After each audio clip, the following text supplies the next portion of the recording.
Et auparavant, avant de l'être au niveau du Rotary, eh bien, c'était le directeur de l'éradication de la polio pour l'OMS. Donc, c'est quelqu'un qui connaît bien la situation. Il a été responsable de 2016 à 2021. Et comme il a été particulièrement positivement surpris par l'action rotarienne, quand il a terminé son mandat, il a tenu à intégrer le Rotary pour poursuivre cet effort d'éradication de la polio. Alors, je voudrais bien qu'on l'applaudisse. Il va quand même l'entendre.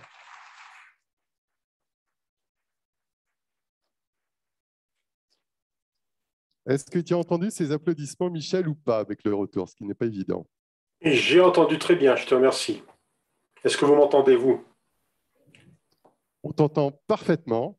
Et en fait, nous sommes tout oui maintenant pour pouvoir écouter la situation sur la polio, traitée par le meilleur des spécialistes qu'on puisse avoir au Rotary. Merci à toi, Michel. Merci à tous et bonjour. Bonjour, merci à Béatrice de m'avoir invité à participer à votre assemblée de formation. J'aurais préféré, bien entendu, être avec vous en Bretagne pour cette présentation. Je suis désolé de ne pas l'être. D'abord, la distance de là où je suis à Genève et à la Bretagne est quand même assez importante. Mais en plus de ça, je suis en plein déménagement. C'est pour ça que j'ai un fond d'écran qui cache tous les cartons qui sont accumulés derrière moi. Donc, bonjour à tous. Je vais essayer dans les 15 à 20 minutes qui suivent de vous faire un point sur le programme d'éradication de la polio et surtout vous dire ce que beaucoup de Rotariens attendent de savoir, si on va bientôt en finir, parce que ça dure déjà depuis très longtemps. Mais avant de vous faire le point, je voudrais vous poser quelques questions. Alors, vous pouvez y répondre pour vous-même ou dans la salle. Les réponses viendront au cours de ma présentation. Tout d'abord, est-ce que vous savez comment se transmet la poliomyélite? C'est évidemment très important de savoir comment elle se transmet pour pouvoir éradiquer cette maladie. Ensuite, quels sont les traitements qui existent pour guérir de la polio? Je vous laisse répondre dans la salle. On a eu un mélange de oui et de non sur la manière dont se transmet la poliomyélite et un léger blanc sur les traitements. Un léger blanc, oui, c'est normal. Quelles sont les maladies humaines qui ont déjà été éradiquées?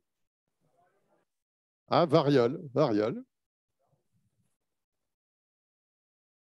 Et qui a lancé le programme mondial pour l'éradication de la polio? Rotary, unanimement. Bon, eh ben c'est bien, vous êtes très, très au courant. Je vais essayer de préciser un certain nombre d'informations, mais vous en savez déjà beaucoup. La poliomyélite, c'est une maladie d'abord qui est millénaire. Si vous voyez cette stèle au milieu de la diapositive, c'est une stèle égyptienne qui date de plus de 2000 ans. Vous voyez au centre un personnage qui a à la fois un bras dont les muscles ont été atrophiés, puis une jambe qui présente une paralysie flasque et il s'appuie sur un bâton. C'est déjà une description, il y a plus de 2000 ans, d'un cas de polio. Donc la maladie était déjà très bien connue à cette époque. C'est une maladie virale. Malheureusement, on sait très bien maintenant ce que sont les maladies virales, qui se transmet par voie fécale-orale. Elle ne se transmet pas par voie aérienne, elle ne se transmet pas par les moustiques, ni par les injections, elle se transmet par de l'eau qui est souillée. Et elle affecte le système nerveux central et peut causer des paralysies qui, une fois qu'elles ont été causées, sont irréversibles. Et quand les muscles respiratoires sont atteints, elle peut causer le décès. Ce qui est important de savoir, c'est que quand 300 personnes sont infectées par le virus de la polio, en moyenne, une seule personne va en fait développer la maladie, une maladie avec des symptômes. Les 299 autres personnes qui ont été infectées seront des personnes porteurs asymptomatiques qui peuvent transmettre le virus, donc qui ne sont pas affectés, qui n'ont pas de paralysie, mais qui peuvent transmettre la maladie. Aucun traitement n'existe, et donc c'est normal que vous ayez eu un blanc, mais nous avons des vaccins extrêmement efficaces. Deux vaccins, un vaccin qu'on appelle le vaccin du poliovirus inactivé, qui a été inventé dans les années 55 par le professeur Salk, et un vaccin qui est oral, qui contient un vaccin vivant atténué, qui a été inventé en 1957, mais utilisé surtout dans les années 60, à partir des années 60, par le professeur Sabin. Quand le Rotary, pour la première fois, a eu la vision d'un monde sans polio en 1985, 350 000 personnes dans le monde étaient affectés par cette maladie dans environ 125 pays. Donc, tous ces pays en jaune sur la carte. Et pourquoi est-ce que le Rotary a lancé cette opération en 1985? Parce que le président du Rotary International, déjà en 1979, avait financé des activités de vaccination aux Philippines. Et en finançant ces activités de vaccination contre la polio, il s'est rendu compte d'abord du bon accueil que recevait le Rotary et les programmes de vaccination, à tel point qu'un petit garçon est venu lui tirer sur sa jambe de pantalon en lui disant « Merci Rotary » parce que le Rotary avait vacciné son frère et l'avait donc protégé contre une maladie que les gens savaient était une maladie terrible. Rendez-vous compte, en 1985, un enfant était paralysé toutes les 2 minutes à cause de la polio. Donc c'est en 1985 que le Rotary a lancé ce programme d'éradication pour la polio. Et il a ensuite été suivi en 1988 par l'Organisation mondiale de la santé qui, lors de son assemblée générale, donc l'assemblée de tous les ministres de la santé du monde, ont décidé de voter une résolution pour éradiquer cette maladie. Depuis 1985, des progrès assez considérables, assez phénoménaux ont été réalisés. En fait, 5 des 6 régions du monde ont été certifiées par l'Organisation mondiale de la santé comme ayant totalement éradiqué le virus sauvage de la polio. Alors, ça a commencé par les Amériques, qui a été la première région à se débarrasser de ce virus de la polio, avec le dernier cas au Pérou en 1991, ce petit Luis Fermín Tenoria, qui a contracté la maladie et qui est le dernier enfant à avoir contracté la maladie dans tout le continent américain, donc l'Amérique du Nord, l'Amérique centrale, l'Amérique du Sud. Ensuite, le Pacifique occidental, qui inclut la Chine, avec la dernière petite fille ayant contracté la maladie en 1997 au Cambodge. En 1988 seulement, l'Europe a éradiqué la polio avec ce petit garçon turc, Melik Minas, qui a été le dernier à contracter la maladie. Ensuite, l'Asie du Sud-Est a connu son dernier cas de polio en 2011. Et évidemment, ça inclut l'Inde, l'Asie du Sud-Est, le sous-continent indien. Et je dois dire que quand l'Inde a éradiqué la polio, une fois pour toutes, a été certifiée en 2014 comme ayant éradiqué la polio, le monde a basculé parce que les gens ont commencé à regarder la possibilité de l'éradication mondiale de la polio comme quelque chose de faisable et non plus une utopie. À partir du moment où l'Inde l'avait fait, le monde entier pouvait le faire. Et ensuite, l'Afrique a réussi à éradiquer la maladie dans des conditions assez complexes. Les derniers réservoirs du virus étaient au Nigeria, en particulier dans l'État de Borno, qui est au nord-est du Nigeria. Et cet État de Borno est sous le contrôle du groupe Boko Haram, qui est extrêmement opposé, extrêmement violent, extrêmement opposé aux vaccinations et aux vaccinateurs. Et donc, on a eu beaucoup de mal à éradiquer la polio en Afrique, mais grâce au dévouement, à l'engagement du personnel de santé, on a réussi quand même à les vacciner et à faire en sorte que la circulation du virus s'interrompe totalement en Afrique, d'abord au Nigeria et ensuite en Afrique. Cette petite fille, Yafana Ali, la dernière à avoir été paralysée par le virus sauvage de la polio. En plus de ces progrès qui ont été déjà considérables, il faut réaliser qu'au niveau technique, on a fait également des progrès. Le virus de la polio, en fait, est composé de 3 sérotypes. Alors, les virologistes ne sont pas très originaux, ils ont appelé ça sérotype 1, type 2 et type 3. Le type 2 a disparu de la surface de la Terre depuis 1999. Et officiellement, il a été déclaré éradiqué par l'Organisation mondiale de la santé en 2015. Le type 3 a disparu depuis 2012. La dernière fois qu'on l'a détecté, c'était à la fois au Pakistan et au Pakistan et au Nigeria en 2012. Il a été officiellement déclaré éradiqué par l'OMS en 2019. Et donc, le virus de la polio ne s'appuie plus que sur une seule de ces 3 jambes, c'est le type 1. Et ce type 1 ne circule qu'au Pakistan et en Afghanistan. Donc, le progrès réalisé, le chemin parcouru, grâce au Rotary qui a eu cette vision en 1985, est extraordinaire. Évidemment, ça a pris beaucoup de temps. Mais vous voyez cette carte maintenant avec seulement 2 pays qui sont jaunes. C'est 2 pays où le virus sauvage de la polio reste endémique. Et quand on regarde le Pakistan et l'Afghanistan plus en détail, l'évolution en 2021 a été elle-même extrêmement encourageante. Là, vous voyez une carte qui représente les deux pays. Au nord, l'Afghanistan, au sud, le Pakistan. Tous ces petits points, ces petits bonshommes sur la carte en rouge, en bleu, sont des cas de polio qui ont été déclarés et recensés dans les deux pays en 2020. En Afghanistan, 56 cas, au Pakistan, 84 cas. Donc 140 cas en tout dans les deux pays. Et donc, si vous vous rappelez ce que je vous ai dit au début de la présentation, c'est que pour un cas de paralysie, il y avait en fait 300 personnes infectées. Donc le virus circulait partout, partout dans les deux pays, de manière extrêmement intensive. Et vous voyez la carte en 2021, on n'a plus que 5 cas. 4 en Afghanistan, 1 au Pakistan. Qu'est-ce qui s'est passé en 2021? On a eu une pandémie de Covid. Et la pandémie de Covid a provoqué un confinement des populations qui fait qu'un des gros problèmes auxquels se trouvait confronté le programme d'éradication de la polio, qui était d'arriver à attraper tous ces enfants qui circulaient et en particulier qui voyageaient entre les deux pays, a pu se faire beaucoup plus facilement parce que, en fait, les familles ne voyageaient plus, ne se déplaçaient plus. Elles étaient confinées sur place et donc ils ont pu être vaccinés dans leur lieu de résidence, soit en Pakistan, soit en Afghanistan. Donc, des progrès considérables en 2021, non seulement un nombre de cas qui a réduit de manière drastique, mais également ce que nous faisons pour nous assurer de la présence ou non du virus de la polio, c'est que nous faisons des prélèvements très réguliers dans de nombreux endroits, dans les eaux souillées des deux pays. On le fait dans d'autres pays également, mais en particulier au Pakistan et en Afghanistan, on a certainement le réseau de détection et de test des eaux souillées le plus élaboré du monde entier. Et en fait, en 2020, on trouvait pratiquement une fois sur deux, chaque fois qu'on faisait un prélèvement, une fois sur deux, on trouvait le virus sauvage de la polio. Ça veut dire que le virus circulait de manière intensive. En 2021, au début de l'année 2021, on trouvait encore beaucoup de virus sauvages de la polio dans les prélèvements des eaux usées. Et à la fin de l'année 2021, il n'y en avait pratiquement plus. On était tombé à 8% ou 5% à la fin de l'année 2021. Donc le virus disparaissait dans les eaux usées.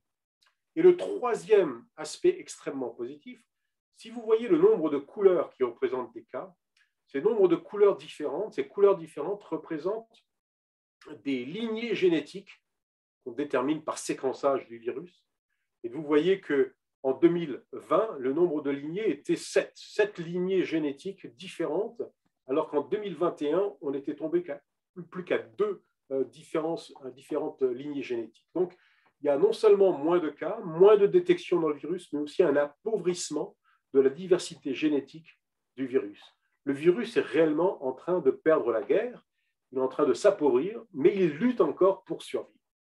Et en 2022, cette année, nous avons eu 3 cas de polio qui ont été recensés, un en Afghanistan au mois de janvier, et 2 au Pakistan. Je les ai entourés d'un cercle rouge parce qu'ils ont été rapportés au cours de la semaine qui vient de s'écouler. Donc, après 15 mois, le dernier cas de polio au Pakistan, c'était en janvier de l'année dernière, en janvier 2021. Après 15 mois, nous avons eu 2 cas qui ont été détectés au Pakistan. Et avec cette lignée génétique, une seule lignée génétique qui est la seule qui semble persister à la fois en Afghanistan et au Pakistan. Le virus cherche à trouver tous les enfants qui ne sont pas vaccinés pour survivre, tous les êtres humains, en particulier les enfants, pour survivre, parce que en fait, le virus ne va pas survivre dans l'environnement pendant très longtemps. Il a besoin de se répliquer dans des êtres humains pour pouvoir survivre. Donc, chaque fois qu'il y a des enfants qui ne sont pas vaccinés et qui sont à proximité de ce virus, le virus va en profiter pour pouvoir survivre. Donc, on est vraiment en train de toucher au but de l'éradication de la polio. Le travail n'est pas fini. La preuve en est ces 2 cas récemment déclarés au Pakistan. Mais vraiment, les progrès sont absolument faramineux et nous pensons que nous pouvons réellement toucher au but très, très bientôt.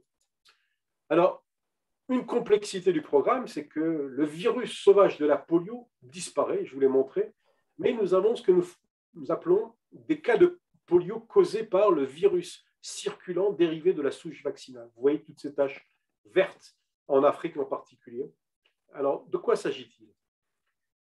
Le vaccin oral que nous utilisons, des petites gouttes de vaccin que nous mettons dans la bouche des enfants pour les protéger, ce vaccin oral contient un virus vivant de la polio qui a été fortement atténué, fortement affaibli. L'enfant qui est vacciné avec ce vaccin, comme il est vacciné de manière orale, il ingère ce virus vaccinal qui va se répliquer dans ses intestins et à terme, il va excréter le virus vaccinal. Donc, dans les zones où l'assainissement n'est pas parfait, il va y avoir des contaminations fécales-orales, des enfants qui jouent dans le même environnement que cet enfant qui a été vacciné. Soit ces enfants ont aussi été vaccinés, il n'y a pas de problème, soit ils n'ont pas été vaccinés, et dans un premier temps, ça ne pose pas de problème, parce que ça veut dire qu'ils vont être vaccinés par contact, d'une certaine manière. Ils vont être contaminés par ce virus vaccinal, et ils vont se vacciner eux-mêmes, et c'est une bonne chose. Ce qui n'est pas une bonne chose, c'est quand ce phénomène peut durer trop longtemps, c'est-à-dire que trop d'enfants ne sont pas vaccinés, et donc le virus vaccinal circule pendant une très longue période d'un enfant non vacciné à un autre enfant non vacciné. Et à terme, de manière très rare, mais malheureusement ça arrive, le virus vaccinal qui est passé d'un corps humain à un autre corps humain pendant de longues périodes, sans être stoppé par un groupe d'enfants vaccinés, va pouvoir muter génétiquement et redevenir virulent. Et c'est ça qui va causer des flambées épidémiques comme on en voit en Afrique en ce moment. Alors, il faut bien comprendre que les enfants vaccinés sont, eux, protégés. Ce sont les enfants non vaccinés, parce que les parents ont refusé la vaccination, parce que les campagnes de vaccination étaient de mauvaise qualité. Ces enfants non vaccinés qui rentrent en contact avec ce virus qui a muté, ce sont eux qui vont être paralysés ou être affectés par le virus circulant dérivé de la souche vaccinale. Alors, qu'est-ce que nous faisons pour lutter contre ça? Depuis 10 ans, nous avons mis en place, grâce d'ailleurs à un financement aussi du Rotary, un programme de recherche fondamentale pour développer un nouveau vaccin oral, qu'on appelle le nouveau vaccin oral, en l'occurrence c'est le type 2. C'est un outil qui est conçu pour aider à répondre à ces flambées épidémiques avec une version modifiée du vaccin oral et du virus vaccinal qui est à l'intérieur, qui est génétiquement beaucoup plus stable, qui évite que le virus vaccinal puisse muter et donc évite qu'il puisse causer des flambées chez les enfants non vaccinés qui sont à proximité de la vaccination. Ce vaccin était en développement depuis environ 10 ans. À la fin de mon mandat à l'OMS, le vaccin a obtenu une autorisation d'utilisation en urgence en novembre 2020. Depuis le début de 2021, il est utilisé. Et depuis mars 2021, environ 14 pays, que vous voyez sur cette diapositive, ont utilisé ce vaccin pour répondre à des flambées. Et donc, on a bon espoir que ce nouveau vaccin va nous permettre non seulement de stopper les flambées, mais aussi d'éviter que d'autres flambées émergent dans les pays voisins. En tant que Rotariens, nous pouvons être très fiers. Vous pouvez être très fiers. Parce que depuis 1985, nous avons permis de vacciner 3 milliards d'enfants. Nos efforts ont permis d'éviter 19 millions de paralysies. 1,5 million de personnes ont eu la vie sauve grâce à cette vaccination. Je vous ai dit que la polio peut tuer. 20 millions de bénévoles de par le monde ont été mobilisés pour aider aux campagnes de vaccination, pour aider au recensement des villages qui avaient besoin de la vaccination. Et comme je vous l'ai dit, de manière plus technique et spécifique, 2 des 3 types du virus sauvage ont été éradiqués. 5 des 6 régions du monde sont totalement libérées du virus sauvage. Et le nombre de cas de polio a été réduit de 99,99%.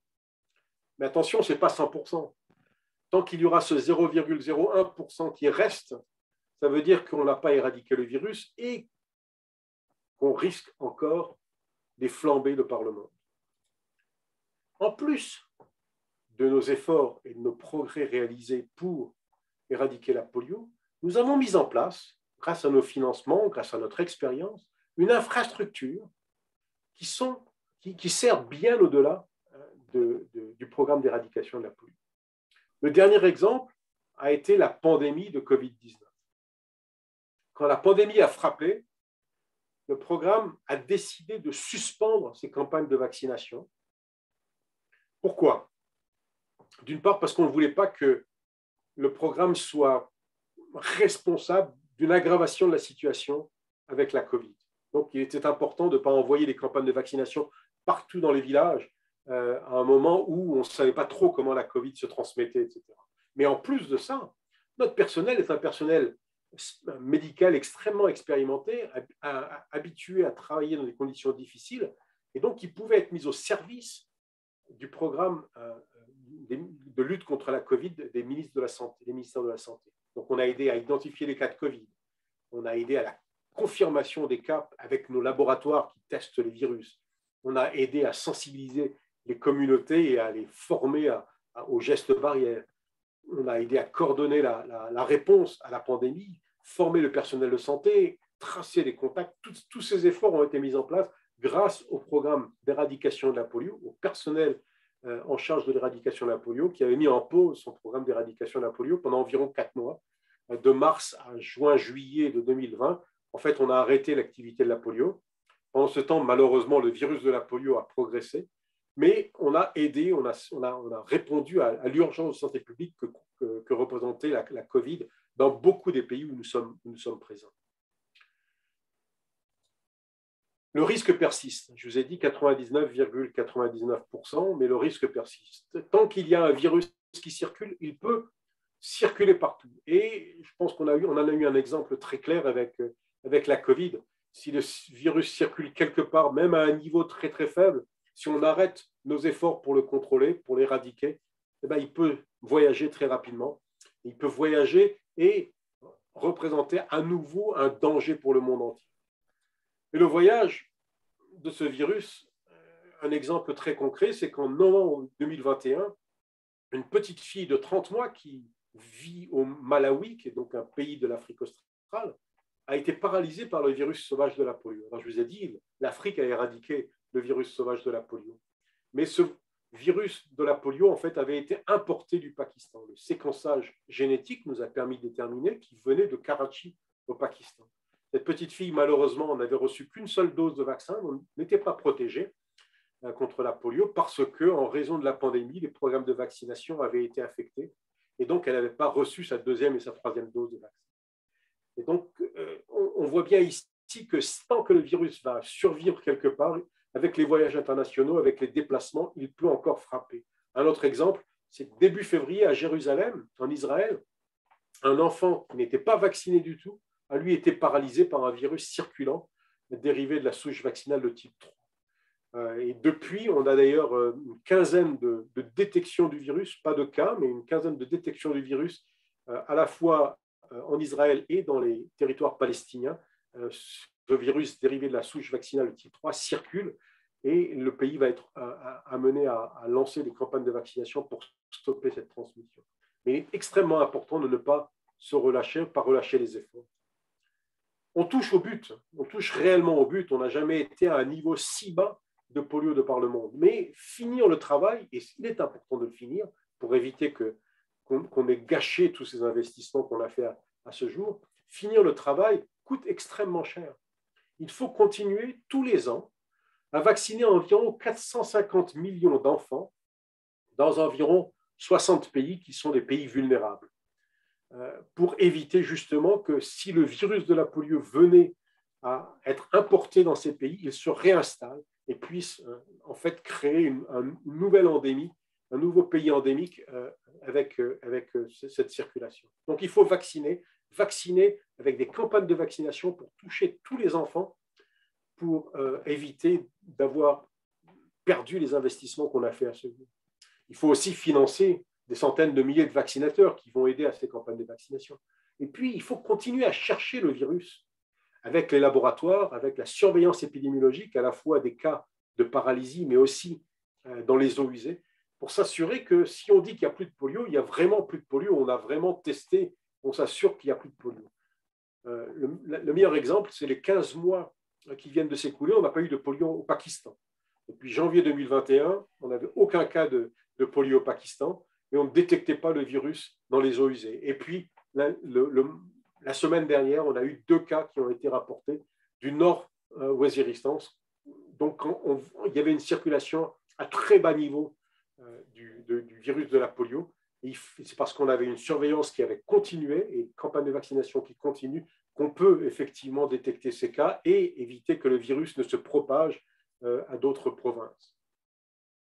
Et donc, comme ça coûte cher, il faut lever des fonds. Il faut lever des fonds et le Rotary fait ça très, très bien. Lever des fonds, vous allez entendre parler à la fois de Christophe et de Michel d'un certain nombre d'exemples pour lever des fonds. Mais ce qu'il faut que vous sachiez, c'est que le Rotary, chaque année, s'engage à lever 50 millions de dollars de par le monde, avec ces milliers de clubs de par le monde, 50 millions de dollars pour appuyer le programme. Et pour chaque $2 qui aura été mobilisé par les Rotariens, la fondation Bill et Melinda Gates va contribuer $2. Donc, nos 50 millions de dollars vont devenir 150 millions de dollars. Il est extrêmement important que nous tirions avantage de cet engagement de la fondation Gates, de multiplier par 3 toutes nos donations et que nous puissions lever ces fonds de manière systématique pour contribuer au programme. Donc, nous pouvons vraiment être fiers du travail accompli à ce jour. Il faut que nous restions engagés jusqu'au bout pour tenir notre promesse aux enfants du monde.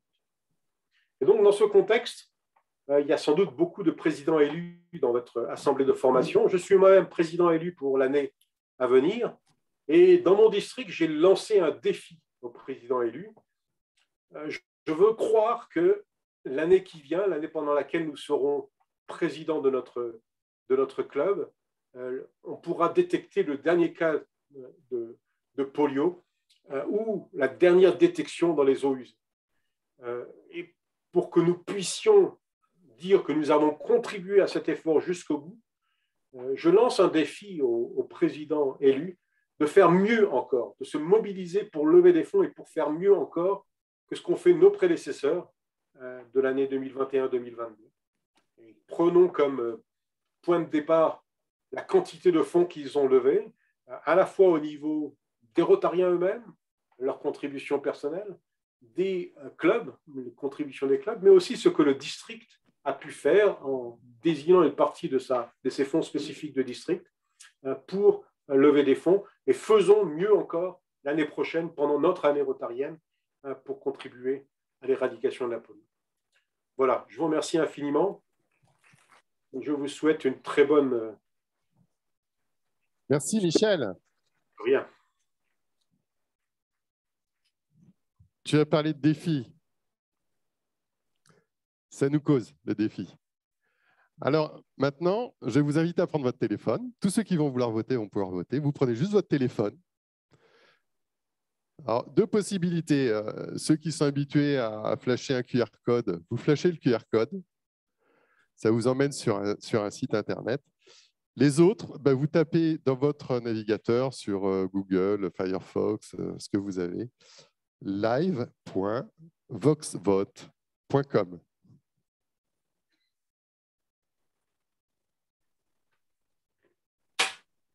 Et une fois que vous allez arriver sur ce site, il va vous demander un code. Le code, il est inscrit ici, 164 159.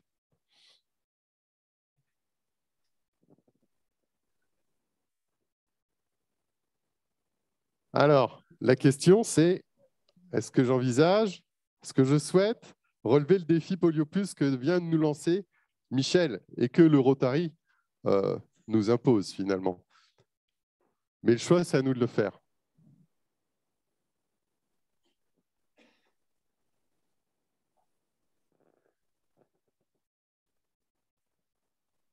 Alors, je ne sais pas combien on est aujourd'hui. On est à peu près 250. Hein. Donc, à peu près 20% du district, en fait.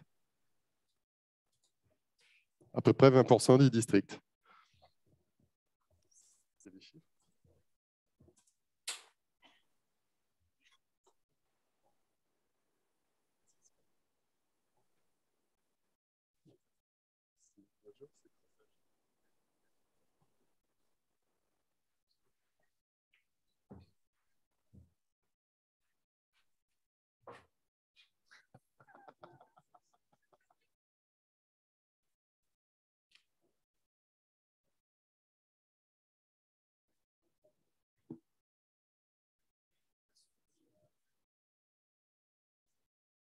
On me dit à juste titre, mais pourquoi on ne peut pas donner des sous tout de suite? On n'y a pas pensé. L'année prochaine. On est rendu à 132 votes. Et alors? 132 votes. Philippe, tu nous entends? Michel, pardon. Michel, tu nous entends? Sur 132 votes, on a 132 oui. Bravo. 148 votes. Je pensais que le Rotary était un peu plus démocratique quand même. Ça fait un peu République bananière, l'histoire. Mais ça me convient pour cette fois-ci. 148 votes, 148 oui.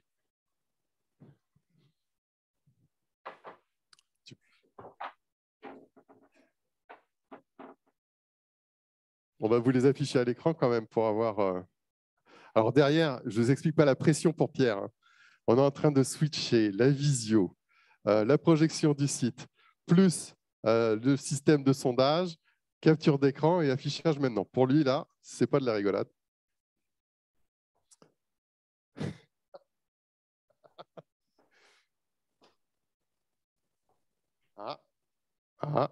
Le voilà, résultat de votre vote. Tac, vous venez tous de voter. Les numéros de vote, on ne les a pas là, c'est pas grave, tu les auras la prochaine fois. 150, 159, ok. Ok, donc ça, le message qu'il y a dans nos clubs quand même, c'est qu'ici, il y a un Rotarien sur 5 qui assiste. On est à peu près 15% de vote, je vais dire à peu près, 159 sur 1200, ça doit faire ça, pas loin. Et donc, on est à 100%. Donc, ça intéresse, je pense, les clubs d'avoir une action polio à mener dans son année. On va pouvoir passer à la suivante. Alors, du coup, on va pouvoir reprendre avec Michel les questions les plus fréquemment posées sur la campagne d'éradication de la polio.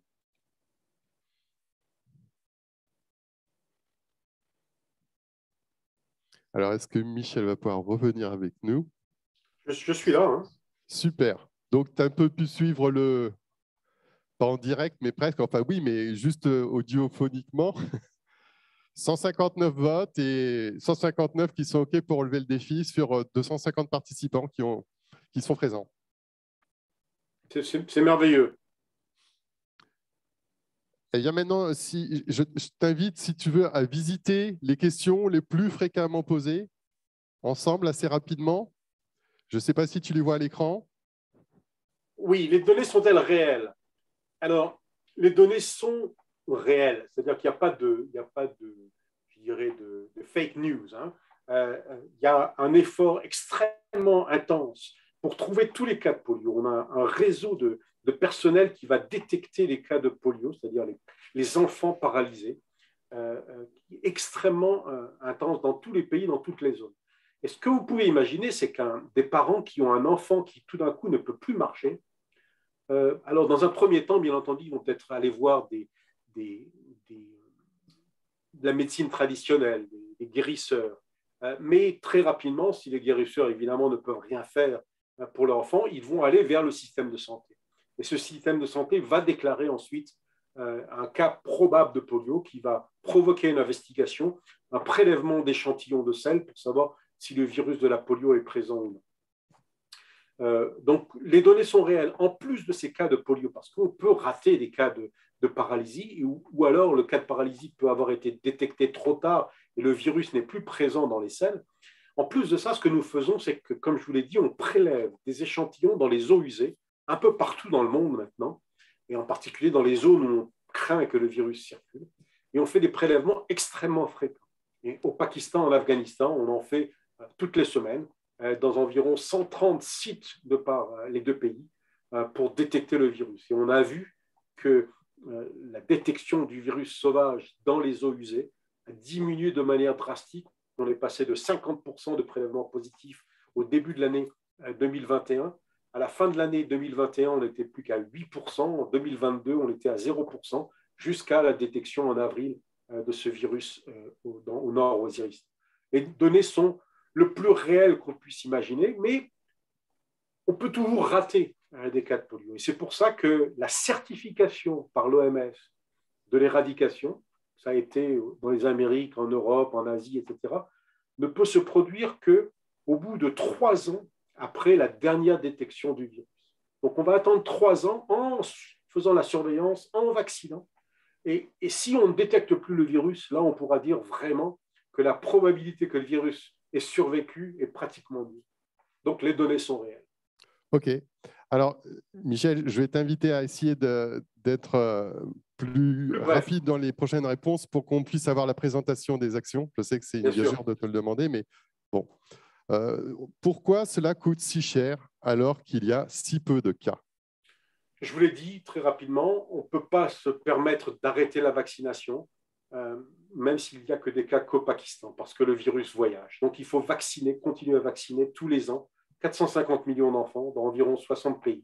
Et c'est ça qui coûte très cher, en plus de la surveillance qui coûte elle aussi très cher.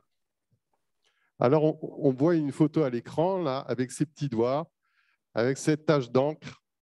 Hein, cette tache d'encre, eh bien, en fait, combien de temps ça va durer? Combien de temps il va encore falloir que l'on teste tous ces enfants, qu'on vaccine tous ces enfants? Mais combien de temps ça va durer? Alors, on va continuer à la vaccination. Personnellement, je pense qu'on est tout près du but de la dernière détection du virus. Mais après cette dernière détection du virus, il va nous falloir continuer pendant 3 ans la vaccination et la surveillance pour nous assurer effectivement que le virus a été éradiqué. Donc, moi, je dirais que on est en 2022. Je dirais que 2025, 2026, on aura terminé l'éradication du virus sauvage de la polio. Alors, petit point justement sur ce retour de l'éradication en Afrique, enfin surtout la réapparition de cas sur le Malawi. Tu nous en as un petit peu parlé tout à l'heure. Est-ce que tu peux nous redétailler, puisque c'est vraiment l'actualité de la polio au niveau du monde en ce moment? Alors, le cas au Malawi, comme je vous l'ai dit tout à l'heure, ce n'est pas un cas qui provient d'un virus endémique à l'Afrique. Le virus endémique de l'Afrique a bien été éradiqué et l'éradication a été certifiée en 2020. Le dernier cas a été en 2016 au Nigeria. C'est un virus qui a été importé du Pakistan. Alors, pour le moment, l'Afrique est toujours considérée comme ayant éradiqué la polio endémique en 2019. En 2020. OK. Et enfin, dernière question. Oui, pardon, excuse-moi, je t'ai coupé. Non, j'allais dire, si les cas du Malawi, si le virus du Malawi se propageait et s'installait, qu'on avait à ce moment-là des flambées qui s'installaient dans plusieurs pays, à ce moment-là, on serait amené à dire que l'Afrique est à nouveau endémique. Ce n'est pas le cas pour le moment. Très bien, merci. Et enfin, dernière question, pourquoi ne parle-t-on pas du Rotary et uniquement de la Fondation Gates lorsque l'on parle de l'éradication de la polio dans les médias, en tout cas en dehors du monde rotarien? En fait, c'est surtout un problème franco-français, parce que quand vous allez au Canada, en Angleterre, en Allemagne, au Japon, dans beaucoup d'autres pays de l'OCDE, on parle beaucoup du Rotary et de la Fondation Gates comme étant un des partenaires. Il doit y avoir en France une espèce d'antagonisme avec le monde anglo-saxon, parce que la Fondation Bill et Melinda Gates et le Rotary sont très anglo-saxons, et on parle très très peu de Rotary. Et peut-être qu'effectivement le Rotary a en France une image qui n'est pas celle qu'on voudrait qu'elle ait. Mais en fait, on parle beaucoup du Rotary de par le monde pour l'éradication de la polio, et c'est vraiment un problème français. Je crois que nos gouverneurs ont décidé pour l'année prochaine, peut-être que Béatrice fait partie de ce groupe, de lancer une grande campagne de communication dans toute la France sur le programme d'éradication de la polio, communication à tous les niveaux, nationaux, régionaux et locaux, de manière à ce qu'on parle beaucoup plus à la fois de la polio et du Rotary. Je crois effectivement qu'il y a pas mal de projets qui vont dans ce sens pour l'année prochaine, mais on ne va pas dévoiler l'actualité avant qu'elle n'apparaisse. Je te remercie pour ces questions. Je vais juste prendre une question dans la salle, des fois qu'il y en ait une qui subsiste, une chaude, avant que l'on passe à la présentation des différents programmes et opérations qui vous ont proposés. Oui, alors j'en ai 2, donc on va essayer de faire 2 rapides.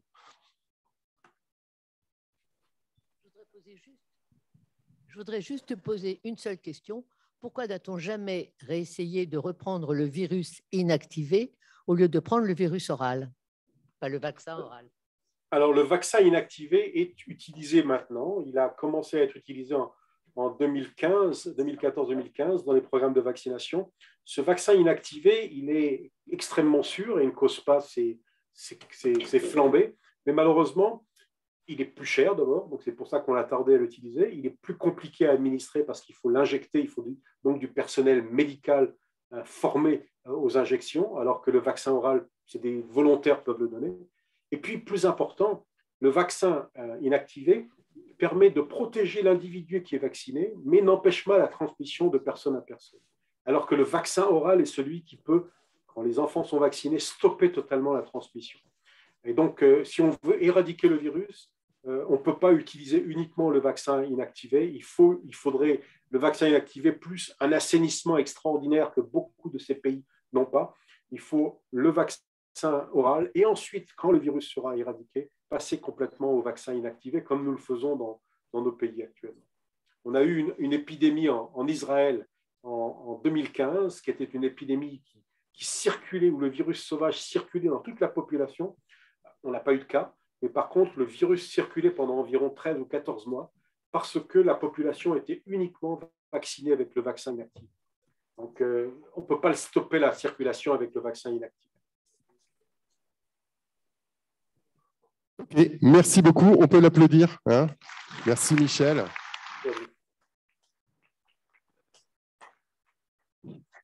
On va pas te lâcher puisque tu nous as lancé un défi. On va te parler des actions et des opérations qu'on peut mettre en place. Et on va commencer par la première qui vous est proposée dans le programme de cette année.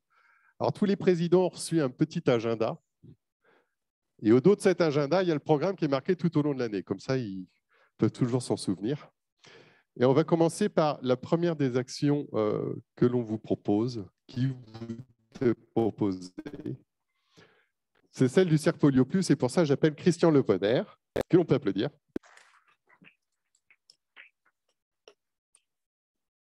Et qui est le monsieur Polio Plus de notre district. Bien, Michel Zafran vous a parfaitement bien expliqué pourquoi ça coûte encore cher d'éradiquer la polio et que ça sera cher jusqu'à la fin. La bonne nouvelle, il vous l'a dit aussi, c'est que la fin est probablement proche, puisqu'il y a des projections qui vont à 2026, qui est quand même relativement rapproché. Et à titre personnel, je trouvais que c'était bien qu'il y ait une action qui permette à chaque Rotarien individuellement, au-delà des clubs, de s'engager dans la lutte contre la polio. Et depuis que Michel Zafran est responsable de zone, il nous a proposé une action qui a été lancée dans les districts américains qui s'appelle Cercle Polio Plus. Et le Cercle Polio Plus, c'est un engagement du Rotarien à donner 100 € chaque année jusqu'à l'éradication de la polio. Ce qui veut dire, évidemment, encore une fois, un horizon relativement proche. Comment ça se passe ? Concrètement, il y a déjà d'ailleurs sur le site du district une page sur ce sujet et vous pouvez télécharger une lettre d'engagement. Vous mettez vos coordonnées et votre engagement à donner au moins 100 €, parce qu'évidemment, il n'y a pas de limite supérieure. Et cette lettre, vous la remplissez, vous me l'envoyez par mail, par courrier, enfin, toutes les coordonnées sont sur le site. Et en échange, je vous enverrai donc un insigne qui nous permet de nous montrer notre engagement et un certificat, comment dirais-je, comme quoi nous sommes partis de ce cercle. Le cercle, c'est celui-là, hein, l'insigne qui vous fait rentrer dans la Polio Plus Society et qui distingue le fait que vous êtes rentré pour l'éradication de la polio à raison de 100 € chaque année jusqu'à son extinction. Concernant le don, sur le district c'est 50, nous sommes particuliers de faire le virement via Rotary Action qui permettrait de Rotary Action, ça partira à Zurich, ce qui permet individuellement d'incrémenter notre compte de points PHF. Alors, nous sommes à peu plus d'une vingtaine en ce moment. Et puis, je me prenais à rêver tout de suite en me disant, il y a 250 personnes dans la salle. Si chacun d'entre vous est convaincu, ça fait quand même 25 000 € tous les ans pour la polio. Donc, je vous remercie beaucoup de votre participation. Et si vous voulez, j'ai dans ma sacoche des feuilles d'inscription pour tous ceux qui sont déjà convaincus tout de suite et qui n'ont pas besoin de la temps de réflexion. Merci, Christian. Pour la petite histoire et pour en finir, les données remontent à Michel Safran qui collige tous les participants de ce cercle à l'échelle de la zone. Voilà, merci. Merci beaucoup, Christian. Alors ça, c'était la première cartouche. On va faire exprès en disant ça. Ensuite, la deuxième, ce sont les tulipes avec Michel, que l'on peut applaudir. Alors lui, on peut dire qu'il court contre la polio. Oui, bonjour. Donc, l'opération Tulipe, pour celles et ceux qui ne la connaissent pas, le principe, c'est d'acheter des boîtes de bulbes de tulipes, 15 € la boîte, de 25 bulbes. Et sur ces 15 €, il y a environ 12 € qui vont directement à Polio Plus. Avec l'abondement de la fondation de Bill et Melinda Gates, ça permet de vacciner 70 enfants. Donc, c'est efficace. Public ciblé, les membres. En 2019, on a fait cette action pour la première fois un petit peu à l'arrache au niveau du district. Ça a permis de vacciner 30 000 enfants, malgré tout. Possibilité donc de vendre ces boîtes aux membres, de vendre ces boîtes à la sortie de grande surface, par exemple, d'acheter, que les clubs eux-mêmes achètent des boîtes pour mettre en place des actions qui seront à médiatiser. Michel en parlait tout à l'heure, c'est important de faire parler de la polio, du Rotary. Des actions à médiatiser, par exemple, comme l'ont déjà fait certaines villes, en offrant ces bulbes à la municipalité et faire un rond-point avec les tulipes Polio Plus, d'offrir ça à des EHPAD, à des écoles. Enfin, il y a pas mal d'actions à créer, à imaginer pour médiatiser tout ça. C'est hyper simple à mettre en place, hyper simple. En début de mandat, le président désigne un référent polio dans chaque club. Il va coordonner le ou les défis. Hein. C'est pas chronophage, c'est encore une fois hyper simple. Pour les tulipes, le référent va centraliser les commandes, il va centraliser les règlements. Les règlements, il va les donner à son trésorier. Son trésorier va récupérer tous ces règlements, va envoyer le règlement au Rotary Club Laval-Ambroise-Paré. Il va m'envoyer, moi, par mail, le nombre de boîtes commandées avec le nom du référent, son téléphone, son adresse de livraison. Et ça arrive tout seul. Ensuite, ces commandes seront passées avant le 30 septembre pour pouvoir réceptionner ces boîtes dans chaque club avant le 24 octobre, jour du Polio Day. Et parallèlement, moi, je transmets à Zurich les montants des participations de chaque club pour que chaque club récupère ses points PHF. Donc, c'est important. Donc, c'est la première action de l'année que vous allez mettre en place, je n'en doute pas. La première action. Donc, les présidents, dès votre prise de pouvoir, j'ai envie de dire, c'est la mode, vous désignez votre référent polio. Vous en parlez auprès des membres. Comme ça, dès l'automne, dès la rentrée, vous prenez les commandes. Et c'est parti. Merci d'avance. Merci beaucoup, Michel. Et puis alors, troisième cartouche engagée, celle-ci, c'est une vraie cartouche. Hein. C'est l'opération cartouche. Alors, Christian, à toi de t'y recoller.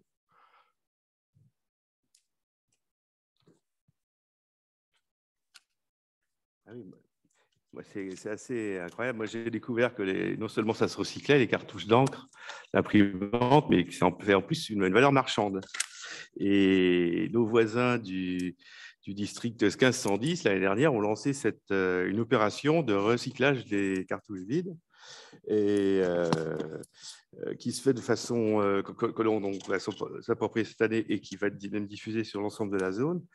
C'est une simplicité enfantine.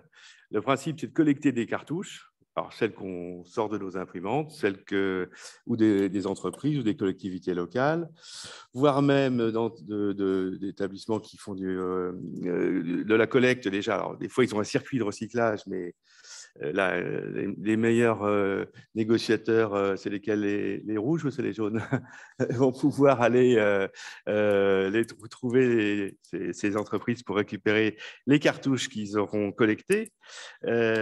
Ensuite, vous les mettez dans un carton. Vous allez sur le site, les coordonnées, vous les aurez sur le site du district, hein, le site du district 1510. Vous récupérez un bon colissimo à coller sur le carton, vous le postez et c'est fini. Non, ce n'est pas tout à fait fini. Vous allez récupérer ensuite, il y a de l'argent qui va être dénombré par rapport aux cartouches que vous avez dans les cartons. Ça va être renvoyé au district 1510 et après, ça part sur le compte, ça part à Zurich d'un côté et les points PHF vont sur le club dont on fait partie. Donc, en clair, vous collectez les cartouches, vous les mettez dans un carton, vous récupérez le bon colissimo et vous l'envoyez. Ça ne peut pas être plus simple. On répond à 2 axes stratégiques, la prévention des maladies et la lutte contre l'environnement. Et puis, bien sûr, pour la prévention des maladies, on va surtout aider à éradiquer la polio, puisque c'est quand même notre action de l'année. Super, merci Christian. Effectivement, c'est très simple. Et puis alors, un dernier défi de taille. Alors, qu'est-ce que tu nous as amené avec ton maillot? Ça, c'est la canne, non pas encore. Attends un petit peu. Il va falloir que tu cours un peu avant ça. Il est génial ce défi. Donc, pour ceux qui se souviennent, Michel, il avait couru avec le maillot Emporio Now, le marathon des sables, qui est véritablement une folie, hein, puisqu'on enchaîne des marathons dans le désert en autonomie. Il l'a fait tout seul, on le voit là. Et ça avait pris énormément de succès parmi les coureurs. Alors, qu'est-ce qu'ils disaient les coureurs à ce moment-là? Qu'est-ce qu'ils disaient à ce moment-là quand ils voyaient que le drapeau? Les autres concurrents. Ils posaient plein de questions. Voilà. Donc, je vais peut-être développer un peu plus. Le marathon des sables, comme disait Lionel, c'est une épreuve par étapes dans le Sahara sud-marocain. Donc, en 2023, notez bien, c'est du 21 avril au 1er mai. Donc, c'est une course par étapes, mais qui est ouverte aux marcheurs. Il y a 2 possibilités de faire cette épreuve, de participer à cette épreuve, soit en courant. Il y a des coureurs fous, ça existe. J'en ai rencontré une ce midi à Thame. Mais il y a aussi possibilité de le faire en marchant.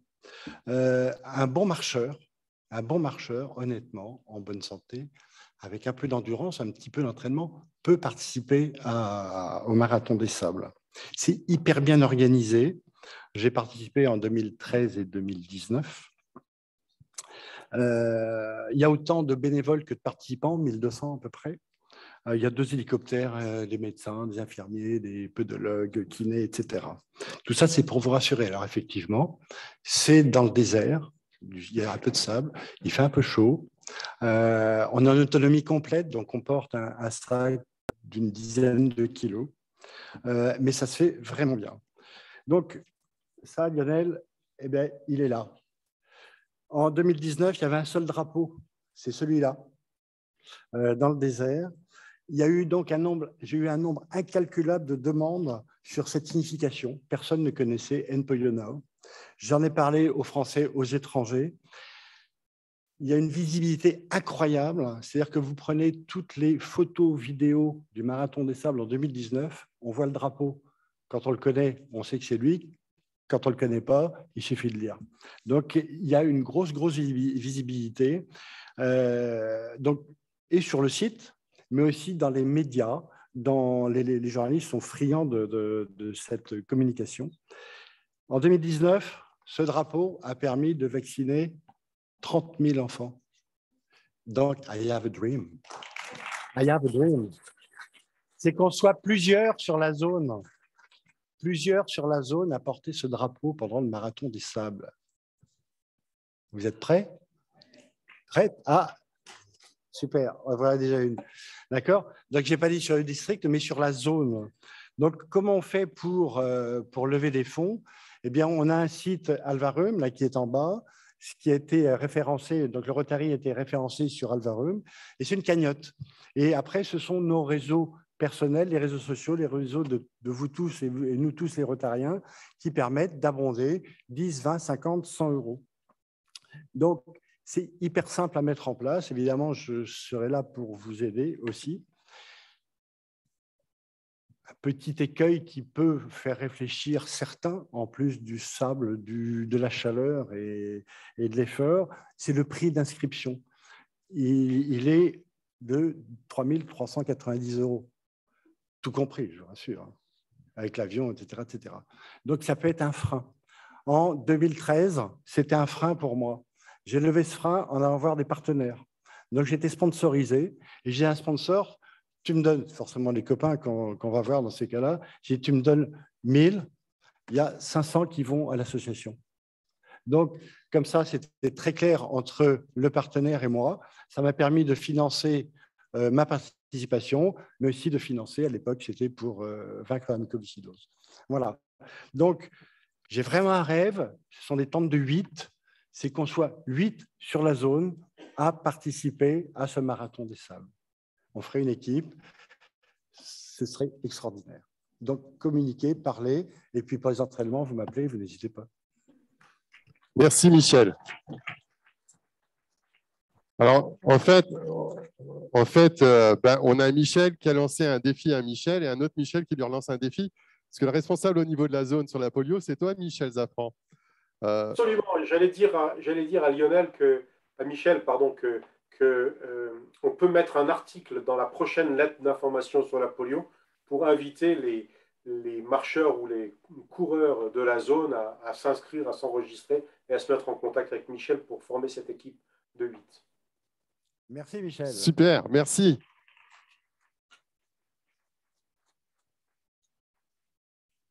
Merci beaucoup aux deux Michel. Merci Christian. Merci beaucoup Michel Zafran de là-bas. Nous aurions préféré que tu sois avec nous, mais nous sommes ravis que la visio ait bien fonctionné. Et en fait, je pense que si je dis à certains savoir saisir les opportunités, ça va leur rappeler quelque chose. L'une des opportunités du Covid ou de la Covid, ça a été de développer toutes ces nouvelles manières de communiquer.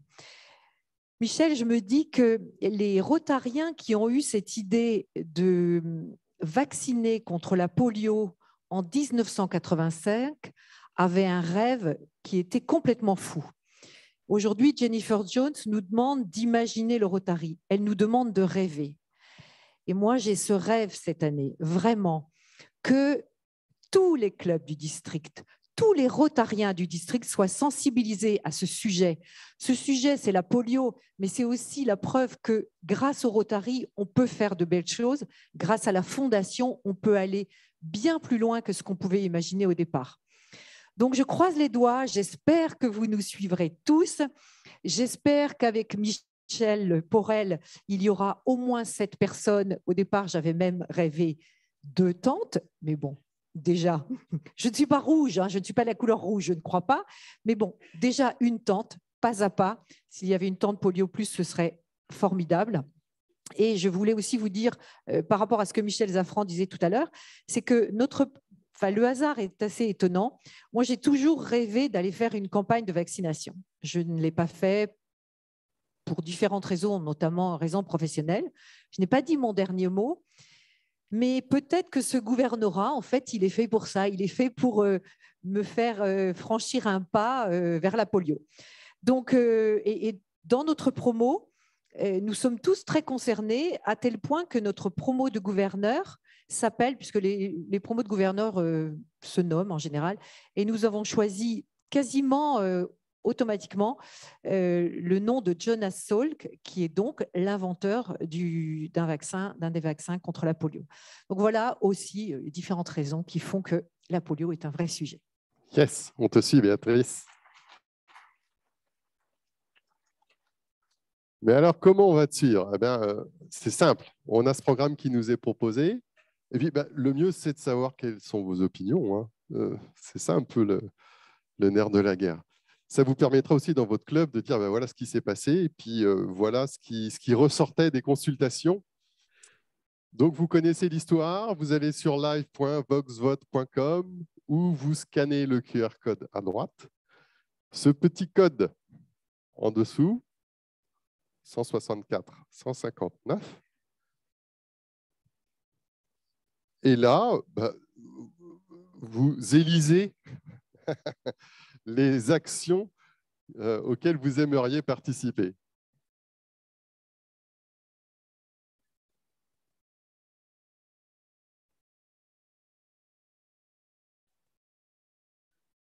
Alors pendant ce temps-là, j'en profite pour dire que, puisque c'est un programme phare pour Béatrice, quand vous allez sur le site District Bretagne-Mayenne, vous avez des onglets utiles à droite et vous en aurez un sur les opérations Polio Plus.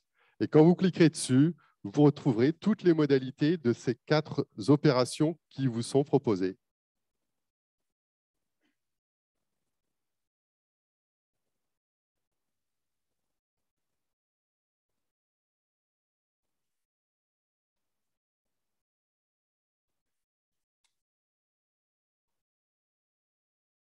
« 125 votants. À voter. À voter. »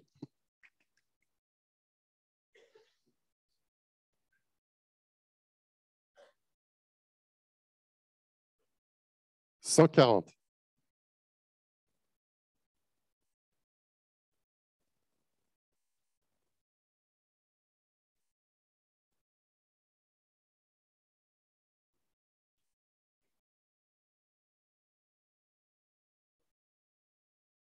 « 148. 2148.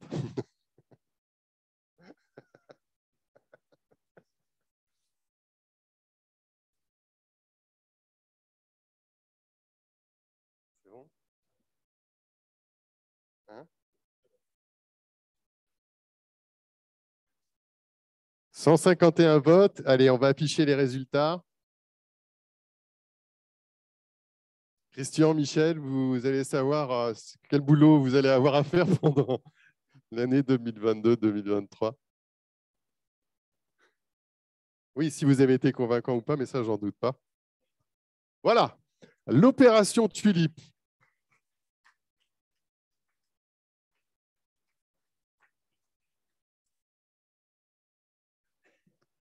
Cartouche d'encre aussi. Bon, Cercle Polio Plus et Marathon des Sables. Ah, je commande pour toi, Michel. Tu vois peut-être pas l'écran. Si, tu les vois ou pas? Ouais, c'est bon? Si, je les vois, oui.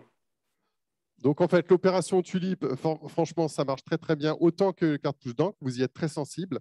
Ensuite, sur le Marathon des Sables, est-ce que c'est 14 coureurs qui sont dans la salle? Waouh! Levez-vous direct! Non, mais si ce sont 14 promoteurs de cette opération qui permettent éventuellement de gagner un candidat, hein, puisqu'une tente, c'est 8 candidats, hein, c'est déjà très bien. Et puis le Cercle Polio Plus, si tu as 70 donateurs qui se déclarent ou qui sont promoteurs au sein des clubs, ah bah ça y est, il a son côté un peu bleu, lui. Hein, il faut vraiment que ça aille jusqu'au bout, que ça signe. Mais c'est enthousiasmant. Donc voilà la consultation. Le but du jeu, c'était que vous ayez un petit peu un reflet de ce que pensent les Rotariens qui sont ici, parce que des fois, on se fait nos idées à nous et on n'a pas l'idée de l'ensemble. Et finalement, quand vous retournez dans votre club, vous dites bah, là-dessus, ça a marché là-dessus, ça a déclenché là-dessus. C'est un peu le principe de ce sondage. Très bien, on en a terminé. Donc, je te remercie beaucoup, Michel Zafran, de nous avoir consacré cette heure. Merci à vous pour ce que vous faites et bon courage pour la suite de votre réunion. Et puis, tu vois, on travaille dans le même sens que toi. Ta parole n'est pas inutile et on la concrétise sur le terrain. Merci beaucoup encore. Au revoir. Merci, au revoir.